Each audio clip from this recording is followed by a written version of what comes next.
ভেবে দেখুন, মাত্র কয়েক ঘন্টার বৃষ্টিতে সবকিছু শেষ হয়ে যেতে পারে। কেরালার বন্যায় হাজারো শ্রমিক জীবন বাঁচাতে ছুটছিলেন। কেউ ছাদে, কেউ গাছে, আবার কেউ ঘন্টার পর ঘন্টা উদ্ধারকারীদের অপেক্ষায় ছিলেন। কি ঘটেছিল সেই ভয়াবহ দিনে? চলুন জেনে নিই কেরালার সেই বাস্তব ও হৃদয় বিদারক কাহিনী। জীবিকার সন্ধানে ভারতের বিভিন্ন রাজ্য থেকে হাজার হাজার শ্রমিক প্রতি বছর কেরালায় কাজ করতে যান।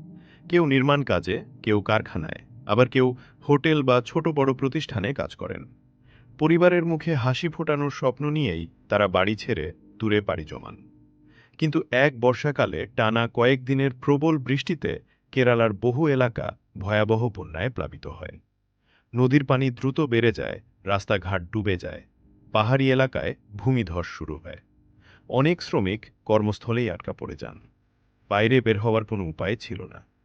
একটি নির্মাণাধীন ভবনে প্রায় ২০ জন শ্রমিক আটকে ছিলেন।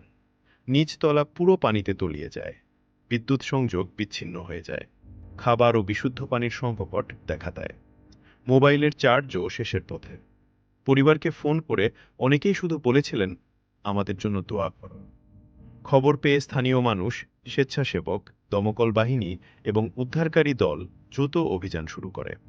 প্রবল স্রোত আর খারাপ আবহাওয়ার মধ্যেও তারা নৌকা নিয়ে একের পর এক শ্রমিককে উদ্ধার করতে থাকেন। দীর্ঘ কয়েক ঘন্টার চেষ্টার পর সবাইকে নিরাপদ আশ্রয়কেন্দ্রে নিয়ে যাওয়া সম্ভব হয়। অনেক শ্রমিক পরে জানান, তারা ভেবেছিলেন হয়তো আর কখনো পরিবারের কাছে ফিরতে পারবেন না।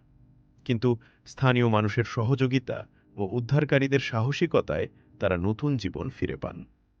এই ঘটনা আমাদের শেখায়, প্রাকৃতিক দুর্যোগ কখনো জানিয়ে আসে না। তাই সব সময় সতর্ক থাকা, আবহাওয়ার পূর্বাভাস অনুসরণ করা এবং বিপদের সময় একে অপরের পাশে দাঁড়ানো খুবই গুরুত্বপূর্ণ। আপনি যদি এমন আরও বাস্তব ঘটনা, ইতিহাস এবং অনুপ্রেরণামূলক গল্প দেখতে চান, তাহলে ভিডিওটি লাইক করুন, শেয়ার করুন এবং আমাদের পেজ বা চ্যানেলটি ফলো করুন।